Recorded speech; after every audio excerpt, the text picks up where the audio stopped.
Former Daily Show host Jon Stewart decided to weigh in on the Roseanne Barr / Bill Maher / Samantha Bee controversy.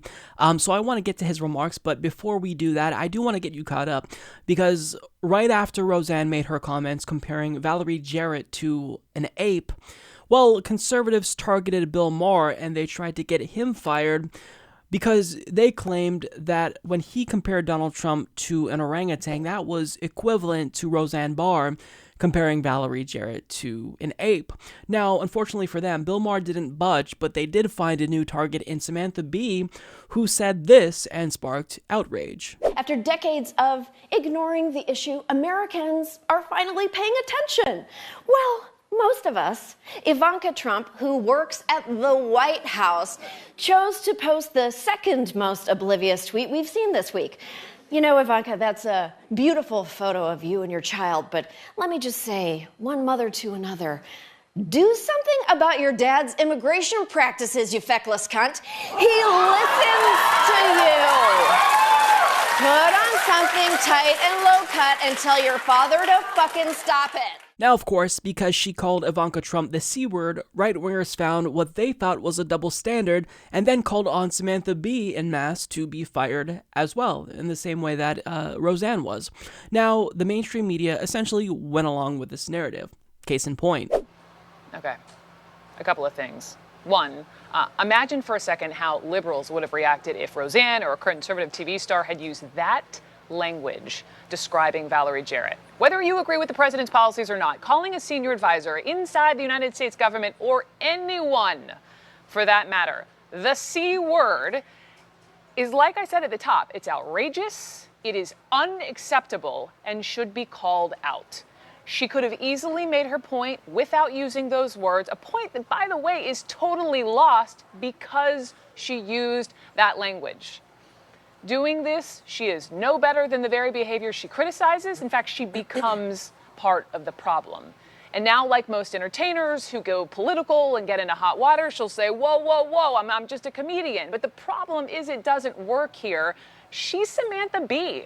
She's in this position of leadership, not to mention a role model to millions of young girls and to women, and to use that word from a woman to another woman. Offensive is offensive.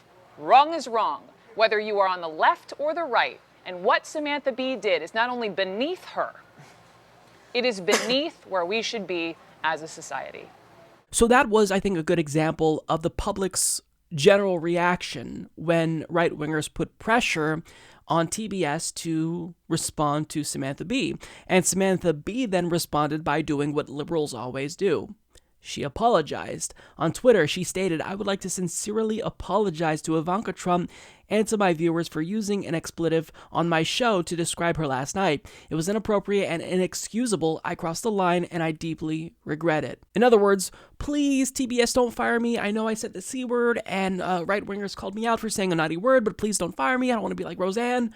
So look, the question is, why would individuals on the right who ostensibly purport to be against outrage culture be outraged by the use of a naughty word?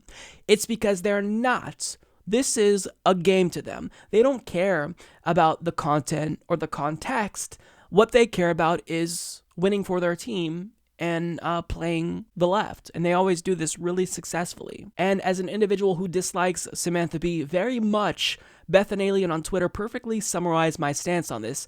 She says, Samantha Bee's a huge disappointment to progressives. That being said, MAGA chuds upset she called Ivanka a feckless cunt. Spare me your fake outrage. You have zero respect for women. You elected President Pussy Grab and Vice President Funerals for Abortions. So shut the fuck up.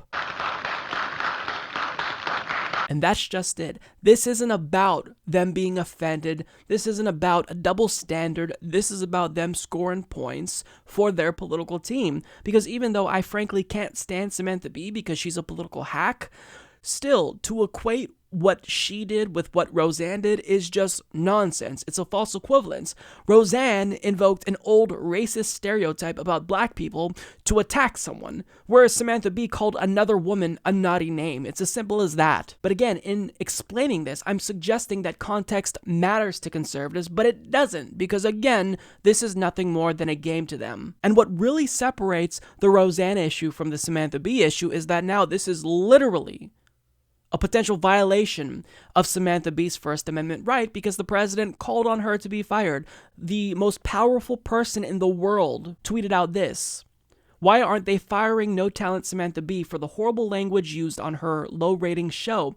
A total double standard, but that's okay. We are winning and will be doing so for a long time to come." So mind you that the right, they claim to care a lot about free speech and the First Amendment, but the First Amendment really pertains to the government shutting down speech.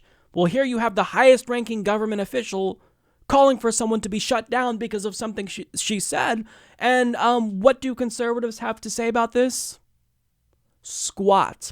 So this is nothing more than a game to them. I want to keep saying that and repeating that so it gets through liberals' heads. This is a game. They don't care about outrage. They just want to play you. Now, Jon Stewart actually spoke about this, and I think he perfectly illuminated exactly what Republicans are doing and why liberals always get duped by them. So as Mediaites Caleb Howe explains, Stewart said that the right sets up a moral code and then doesn't follow it, which is the same argument that the right made last week, summarized by CNN's Brooke Baldwin here.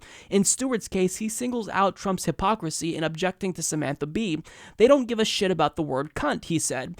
That is probably what he says instead of please, I'm guessing. The Daily Beast's Matt Wilstein adds that Stewart seemed to think the apology was a waste of time. Liberals can never make the right give up this "we're the victims" game because it's a game, it's strategy, and it's working. And Jon Stewart is 100% right here. These are not honest actors. They are ruthless and they will stoop to any level. They don't care about principles. They don't care about a moral code. They just want to fucking ruin the left and get the left. That's all that they care about. So liberals need to stop fucking apologizing. Just stop. Because when you apologize, you're only playing the Republican Party's game. And if you don't play, you can't lose. But we fall for it every single time.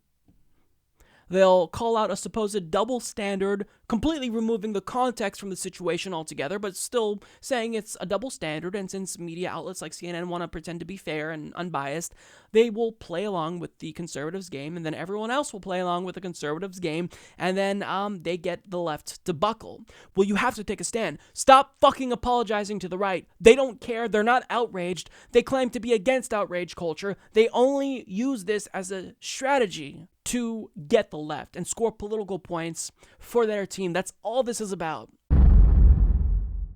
Support this podcast by becoming a patron at patreon.com/Humanist Report.